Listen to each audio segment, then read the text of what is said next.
Antoine est mort dans mes bras après 35 années de mariage.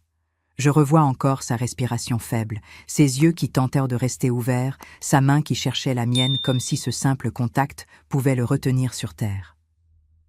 Quand son souffle s'est éteint, j'ai senti une moitié de moi disparaître avec lui. Le lendemain, j'ai vécu l'enterrement comme un brouillard dense. Je ne voyais presque rien. Je n'entendais presque rien. Je me contentais d'avancer, de saluer, de survivre à cette journée qui me semblait interminable. 3 jours plus tard, alors que je n'arrivais toujours pas à comprendre comment j'allais continuer à vivre sans lui, Claire, ma belle-fille, la fille unique d'Antoine issue de son premier mariage, est arrivée à l'appartement de Neuilly avec son mari Laurent et un avocat que je n'avais jamais vu. J'étais encore en deuil, encore en chemise noire, encore incapable de ranger les vêtements d'Antoine. Je leur ai ouvert la porte avec un reste de dignité. L'avocat a déposé une pochette sur la table basse et a sorti un document qu'il a présenté comme un testament rédigé 2 ans auparavant. Selon ce texte, Antoine aurait laissé tous ses biens à Claire. L'appartement, les parts de son magasin, les comptes bancaires, tout. Je suis restée figée, incapable de respirer. Antoine et moi étions mariés sous le régime de la séparation de biens, un choix qu'il avait fait pour protéger son commerce familial hérité de son père. Il m'avait toujours dit que je serais protégée grâce à des dispositions qu'il avait prises en parallèle, mais sans jamais entrer dans les détails. Cette idée d'un testament soudain qui m'excluait totalement me semblait impossible. Claire, pourtant, affichait un sourire froid, presque satisfait. Laurent, lui, regardait autour comme si l'appartement était déjà à lui. L'avocat m'a annoncé qu'une procédure judiciaire serait engagée pour me contraindre à quitter les lieux et que je ferais mieux de partir de mon plein gré avant que les choses ne deviennent humiliantes. Face à leur pression quotidienne et à mon état de choc, j'ai cédé au bout de quelques semaines, incapable de me battre seule. Je me suis sentie trahie par la femme que j'avais élevée comme une fille, trahie par cette mascarade juridique, trahie par l'univers entier. Les jours qui ont suivi se sont transformés en torpeur. Je me levais, je marchais, je respirais, mais je n'étais plus là. Claire revenait avec Laurent pour inventorier les pièces. Il collait des étiquettes sur les meubles, ouvrait les placards sans gêne, déplaçait mes souvenirs comme s'ils n'avaient jamais eu de valeur. Je n'avais pas la force de protester. Une nuit, alors que je rangeais ce qui me restait de vêtements, j'ai trouvé un vieux coffret en bois au fond d'une commode. Antoine me l'avait offert pour notre premier anniversaire de mariage. À l'intérieur, il y avait quelques photos, une petite lettre que j'avais oubliée et une carte de débit de la Banque du Progrès. La carte était ancienne, bleu nuit, légèrement abîmée sur les bords. Antoine me l'avait remise il y a très longtemps en me disant de la garder pour un jour d'urgence absolue. Je n'y avais jamais touché. Je me suis assise par terre avec le coffret sur les genoux. Mes mains tremblaient. Je n'attendais rien. Peut-être quelques euros, peut-être un simple compte clos depuis des années. Pourtant, au milieu de mon désespoir, cette carte représentait un fil minuscule, quelque chose à quoi me raccrocher pour ne pas sombrer. Je me suis promis que, le lendemain, j'irais à la banque. Je n'avais plus rien à perdre. Mais avant de continuer, vérifiez si vous êtes déjà abonné à la chaîne et dites-nous en commentaire de quelle ville ou pays vous nous regardez. Nous aimons beaucoup savoir jusqu'où nos histoires voyagent. Le matin suivant, j'ai quitté l'appartement avant le réveil de Claire. Je me suis rendue à la petite agence de la Banque du Progrès, située dans une rue étroite du centre de Paris. La façade en pierre semblait venir d'une autre époque. À l'intérieur, une odeur de papier ancien emplissait l'air. Il y avait 2 guichets, dont un seul ouvert. J'ai pris un ticket et j'ai attendu sur une chaise en métal glacé. Quand mon numéro a été appelé, je me suis approchée de l'employée, une femme aux cheveux gris attachés en chignon serré. Je lui ai remis la carte et ma pièce d'identité. Elle a tapé sur son clavier, a penché la tête, puis a tapé encore. Son visage s'est figé. Ses doigts ont cessé de bouger. Elle a retiré ses lunettes, les a nettoyées, les a remises, puis a regardé l'écran une seconde fois. Je me suis crispée, persuadée que la carte était bloquée ou que le compte avait été fermé. Elle m'a demandé d'attendre un instant. Elle s'est levée et a disparu derrière une porte au fond de la salle. Quelques minutes plus tard, la porte s'est ouverte.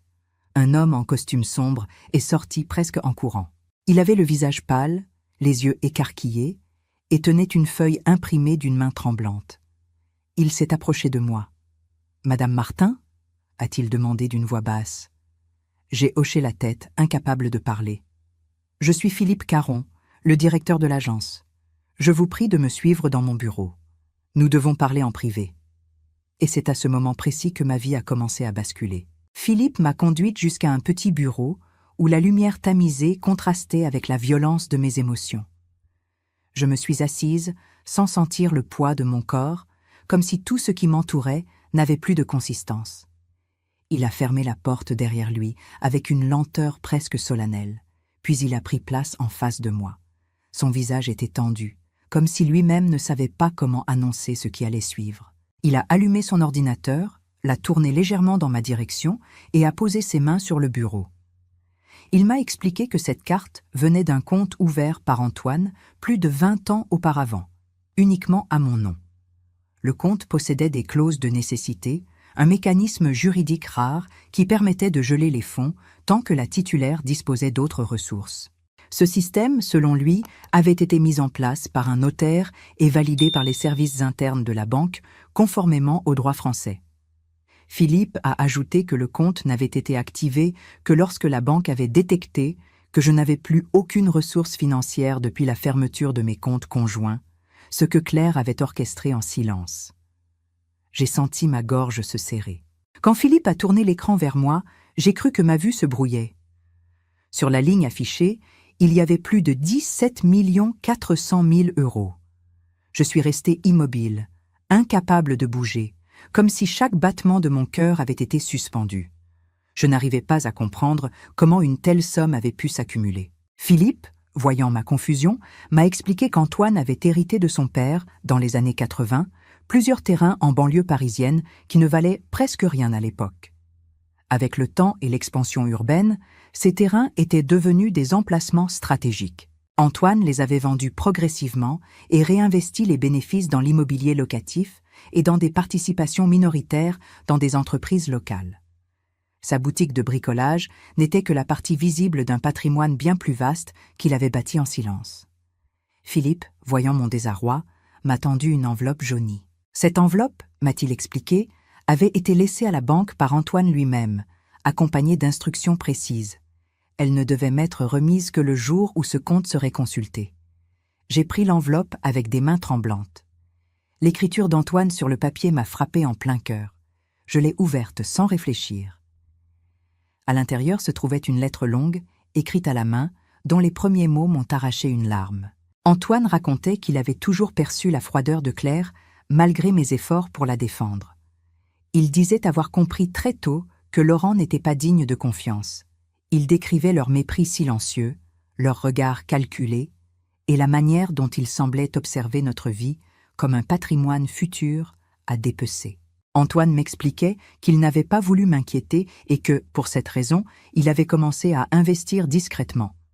Il parlait de l'immobilier en région parisienne, de terrains achetés dans des zones en devenir, de participation dans des petites entreprises locales.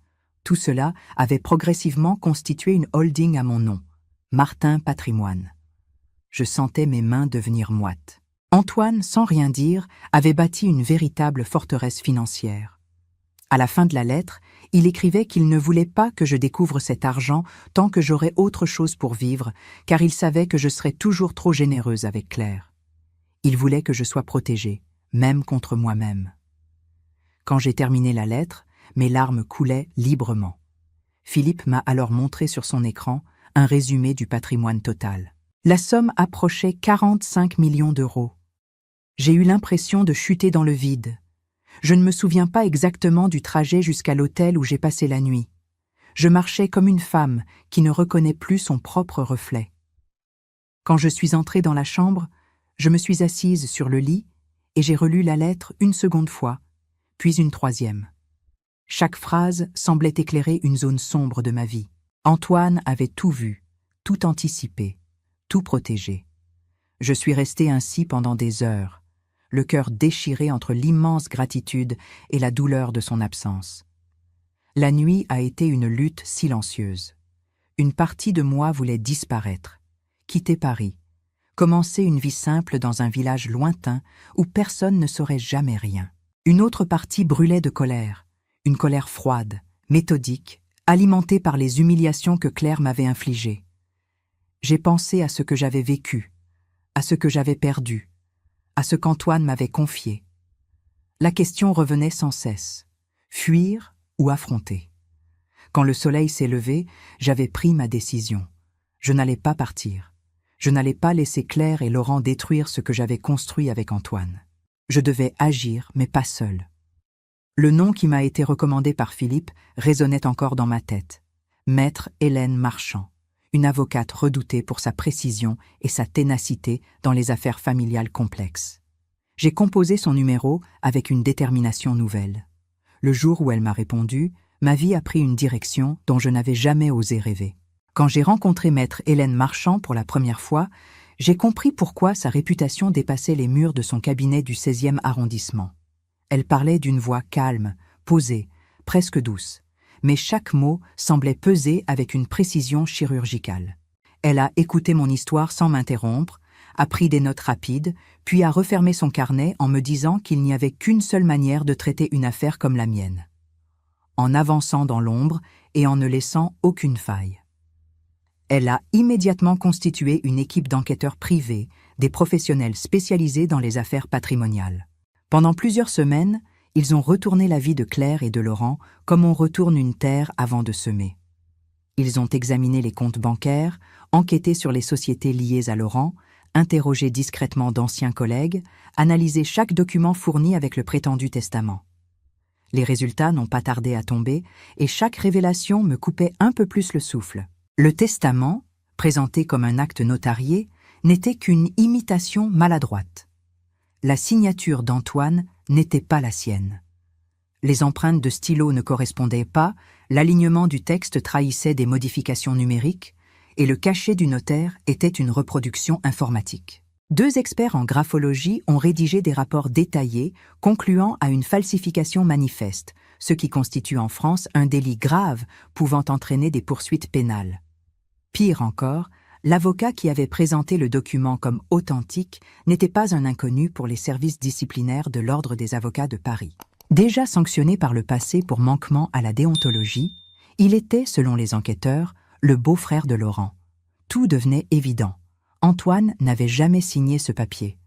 Claire et Laurent avaient construit une fraude, croyant que je ne serais jamais en mesure de me défendre. La partie la plus sombre du dossier concernait Laurent lui-même. Les enquêteurs ont mis au jour un enchevêtrement de dettes contractées auprès de particuliers, de prêts jamais remboursés, de chèques sans provision déposés dans plusieurs banques. Ils ont découvert un réseau d'escroqueries immobilières où Laurent vendait de fausses promesses d'achat de biens inexistants.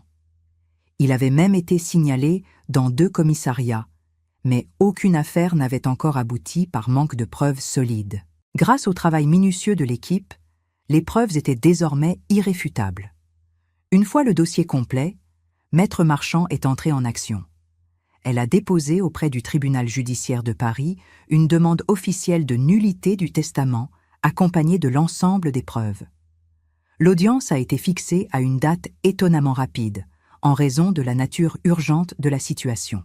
Elle m'a conseillé de ne pas assister à cette première comparution pour éviter toute provocation inutile. J'ai accepté, même si une part de moi aurait voulu voir Claire et Laurent confrontés à la vérité. Le jour de l'audience, Maître Marchand m'a décrite la scène plus tard avec une précision glaciale. Claire et Laurent étaient arrivés sûrs d'eux, coiffés, élégants, vêtus comme des héritiers déjà accomplis. Ils avaient ce sourire que je connaissais trop bien, celui qui dit que tout est déjà gagné. Leur avocat, l'homme même qui avait fabriqué la fraude, les accompagnait avec une assurance presque arrogante. Mais la salle a rapidement changé d'atmosphère. Le juge a commencé par lire le rapport de graphologie, puis le second. Après cela, il a exposé les liens familiaux entre Laurent et l'avocat en charge du prétendu testament, liens que ces derniers n'avaient jamais déclarés. Le silence s'est abattu dans la salle, un silence lourd, presque étouffant. Selon Maître Marchand, Claire avait cessé de respirer pendant quelques secondes et Laurent avait serré la mâchoire comme un homme pris au piège. Le juge a déclaré, d'une voix ferme, que les effets du testament étaient immédiatement suspendus. Il a également ordonné l'ouverture d'une enquête pénale pour suspicion de falsification de documents officiels et usage de faux. Laurent et son avocat ont perdu toute contenance. Claire, elle, avait simplement baissé les yeux, comme si la réalité s'effondrait sous ses pieds. Quelques jours plus tard, je regardais les informations du soir quand j'ai vu les images de la police venant arrêter Laurent devant l'immeuble où il résidait. Les charges portaient sur escroquerie, blanchiment d'argent et fraude immobilière. Je suis resté immobile, le regard fixé sur l'écran. Je n'ai ressenti ni satisfaction ni vengeance. Seulement un vide étrange, comme si cette chute inévitable n'avait fait que confirmer ce que j'avais toujours su. La presse s'est emparée de l'affaire. Des victimes de Laurent sont apparues à la télévision, témoignant de leur ruine. Les anciens amis de Claire ont cessé de lui répondre. Les connaissances de Laurent ont disparu du jour au lendemain. Leur cercle social s'est effondré comme un château de cartes. La vie de Claire, bâtie sur l'apparence et le jugement, se fissurait lentement. Et moi, silencieuse, je regardais tout cela se dérouler comme une spectatrice d'une pièce dont je connaissais déjà la fin. Quand le chauffeur a arrêté la voiture devant l'appartement de Neuilly, j'ai ressenti un frisson étrange, un mélange de dignité retrouvée et de douleur ancienne.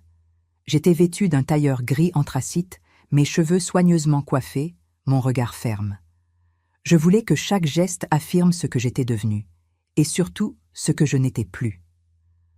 Le jardin, autrefois si bien entretenu, était couvert de feuilles mortes. Les haies n'étaient plus taillées. Les rosiers penchaient comme des silhouettes fatiguées. Le lieu semblait refléter la désolation intérieure de celle qui l'occupait désormais. J'ai sonné. Après quelques secondes, Claire est apparue. Son visage était tiré, marqué par des cernes profonds, ses épaules affaissées comme si chaque jour ajoutait un poids supplémentaire. Pendant un instant, elle ne m'a pas reconnue. Quand elle a compris que c'était moi, son expression est passée du choc à un mélange de gêne et d'agressivité contenue. Je ne lui ai pas laissé le temps de parler. Je suis entré sans demander la moindre permission. Le salon était en désordre, dépourvu de vie, comme vidé de son âme. Je me suis avancé jusqu'à la table basse, celle-là même où l'avocat avait posé le faux testament. J'ai posé mon sac, puis je me suis tourné vers Claire. Je lui ai rappelé chaque humiliation, chaque parole blessante, chaque geste de mépris. Je lui ai rappelé le jour où elle m'avait expulsé de ma propre maison, alors que je n'avais pas encore fini de pleurer Antoine.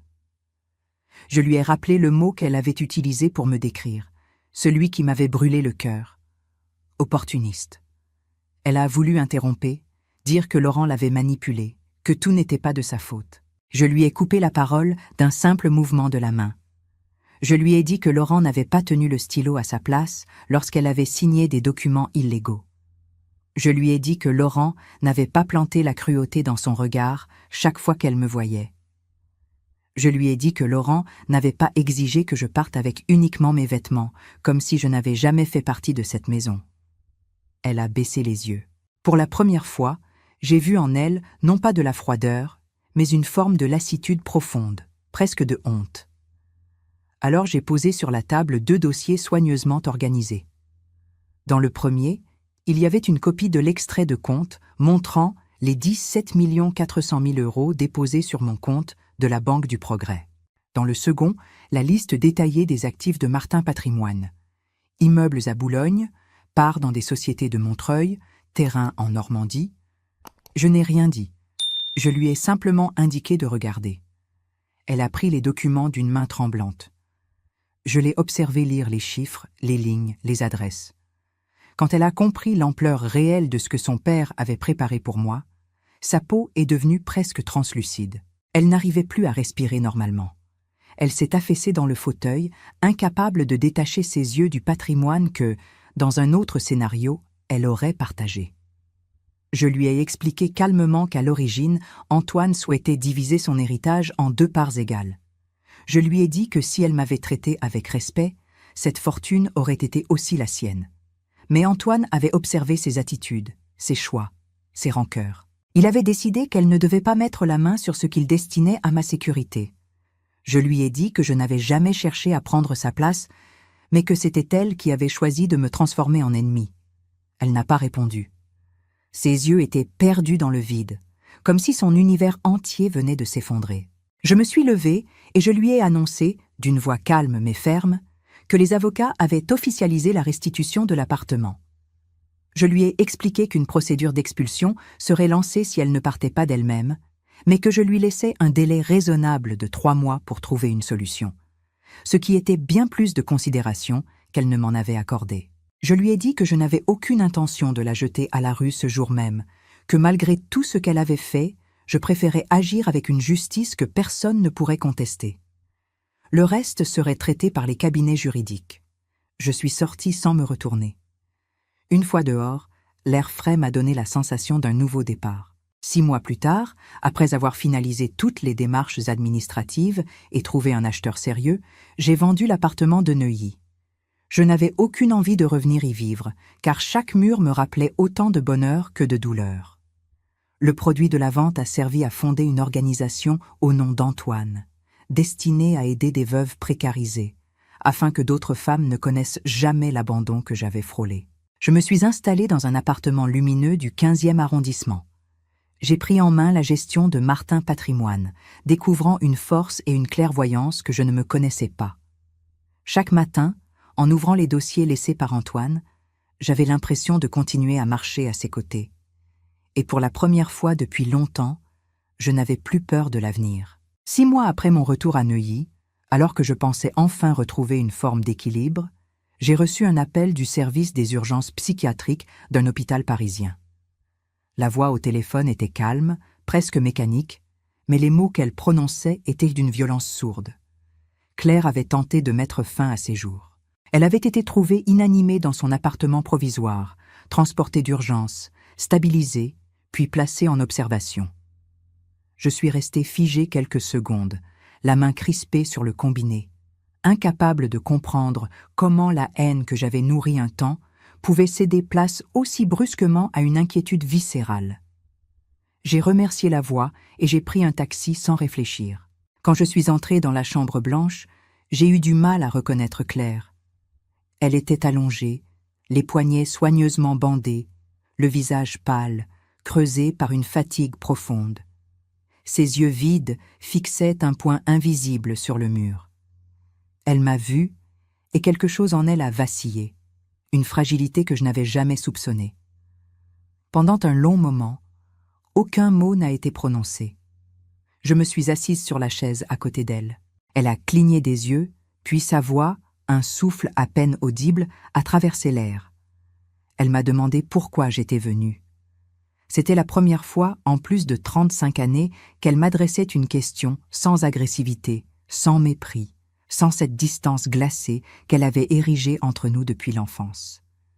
Elle a baissé les yeux et a murmuré qu'elle était désolée, profondément désolée, qu'elle avait commis des erreurs irréparables. Elle m'a demandé pardon. Je ne m'étais jamais préparée à entendre ces mots. Ils m'ont transpercée autant qu'ils m'ont soulagée. Je lui ai dit que le pardon n'était jamais immédiat, qu'il n'était pas un geste, mais un chemin. Je lui ai dit que j'avais souffert, oui, qu'elle m'avait blessée, oui, mais que je ne l'avais jamais détestée. Je ne pouvais pas détester la petite fille qu'elle avait été, bouleversée par la mort de sa mère, terrifiée à l'idée d'être remplacée, enfermée dans une colère qu'Antoine n'avait jamais réussi à apaiser. Nous avons parlé longtemps de sa mère qu'elle idéalisait, d'Antoine qui avait tenté d'être un père juste, de tout ce que nous n'avions jamais abordé de front. Nous avons parlé comme 2 femmes enfin débarrassées de leur rôle imposé. Lorsqu'elle a finalement quitté l'hôpital, Claire n'avait nulle part où aller.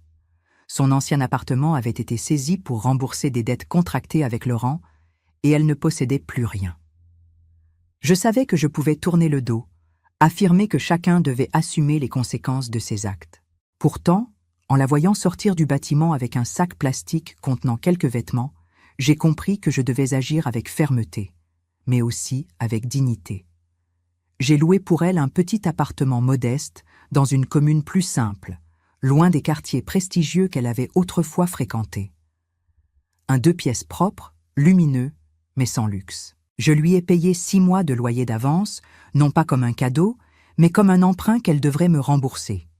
Je lui ai présenté cela comme un contrat clair, car je savais que la responsabilité pouvait lui offrir une structure pour se reconstruire.